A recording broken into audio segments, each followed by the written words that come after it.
പണ്ട് നമ്മൾ കേട്ടിട്ടില്ലേ, നോട്ടീസൊക്കെ അടിച്ച് നമുക്ക് കിട്ടിയിട്ടുണ്ട്. ഞാൻ ഓർക്കുന്നുണ്ട്, എനിക്കൊക്കെ പണ്ട് നോട്ടീസൊക്കെ അടിച്ച് എൻ്റെ ചെറുപ്പകാലത്തൊക്കെ നോട്ടീസ് അടിച്ചിറക്കിയിട്ട് ഇങ്ങനെ മാതാവ് ഗ്രഹന്താളി പ്രത്യക്ഷപ്പെട്ടു, 3 ദിവസത്തെ മഹാ അന്ധകാരം ഉണ്ടാവും എന്നൊക്കെ പറഞ്ഞ് അത് നമ്മളെങ്ങനെ ഒരുങ്ങണം എന്നൊക്കെ പറഞ്ഞിട്ടൊരു ഇതൊക്കെ. അതൊക്കെ ഇന്നത്തെ തലമുറയ്ക്ക് അറിഞ്ഞുകൂടാ, പലർക്കും അറിഞ്ഞുകൂടാ.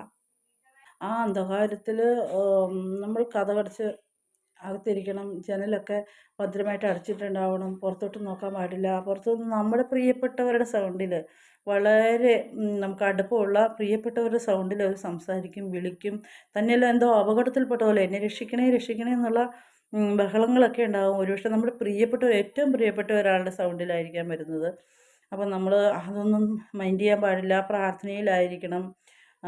ഒരിക്കലും നമ്മൾ പുറത്തോട്ട് നോക്കാൻ പാടില്ല, ജനൽ തുറക്കുകയോ കതക് തുറക്കുകയോ ചെയ്യാൻ പാടില്ല എന്നൊക്കെയാണ് അതിൻ്റെ അകത്ത് പറഞ്ഞിരിക്കുന്നത്. അപ്പം ഈ 3 ദിവസത്തെ അന്ധകാരം ഉണ്ടാകുന്നതിന് മുമ്പ്, 8 ദിവസം മുമ്പ്, ഈ കൊഞ്ചലിത്ത ഗോൺസാൽസ് എന്ന പറയുന്ന ആ സ്ത്രീ, അവർ ഇന്ന് 78 76 വയസ്സുള്ള ഒരു സ്ത്രീയാണ്.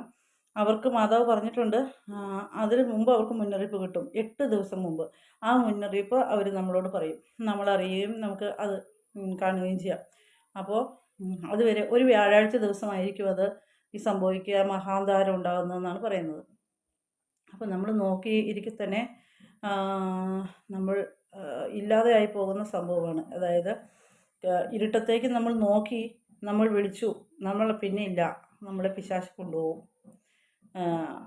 നമ്മൾ ആ സൗണ്ട് കേട്ട് കതക് തുറന്നു, ജനൽ തുറന്നു നോക്കി, അല്ലെങ്കിൽ കതക് തുറന്ന് ഇറങ്ങി ചെന്നു, സഹായിക്കണേ എന്നായിരിക്കും ഇവർ കരയുന്നത്. അപ്പോൾ നമ്മൾ ഇറങ്ങി ചെന്ന് കഴിയുമ്പം അവർ പിന്നീട് നമ്മളില്ല, നമ്മളെ പൈശാചിക ശക്തി കൊന്നുകളയും എന്നാണ് പറയുന്നത്. അപ്പം നമ്മൾ പ്രാർത്ഥനയോടെ ഒരുക്കത്തോടെ ഇരിക്കുകയും, മെഴുകുതിരി, വെഞ്ചരിച്ച മെഴുകുതിരി വീട്ടിലുണ്ടായിരിക്കണം. അതൊരു തുള്ളി മെഴുകുതിരി ഉള്ളെങ്കിൽ പോലും അത് ആ 3 ദിവസത്തേക്ക് കത്തിയിരിക്കും, യോഗ്യതയുള്ളവർ കുടുംബത്തിലുണ്ടെങ്കിൽ. അപ്പോൾ നമ്മൾ ഒരുക്കത്തിലായിരിക്കാം, കൃപയിലായിരിക്കാം. പരിശുദ്ധ ജപമാലയും പരിശുദ്ധ ബലിയും നമുക്ക് വലിയ ബലം നൽകും. പരിശുദ്ധ ബലി നമുക്ക് എല്ലാ ദിവസവും പരിശുദ്ധ ബലി പങ്കെടുക്കാം, പ്രാർത്ഥിക്കാം, ഒരുക്കത്തിലായിരിക്കാം. കൃപാവരം നിറഞ്ഞിരിക്കുന്ന അവസ്ഥയിൽ നമ്മളെ ഒരിക്കലും പിശാച് തട്ടിക്കളയുകയില്ല. കൃപാവരമില്ലാത്ത അവസ്ഥയിലാണെങ്കിൽ അത് നമ്മളെ പിടിച്ചു പോകും. അതുകൊണ്ട് നമ്മൾ പ്രാർത്ഥനയിലായിരിക്കാം, എപ്പോഴും ദൈവത്തെ ഓർക്കാം.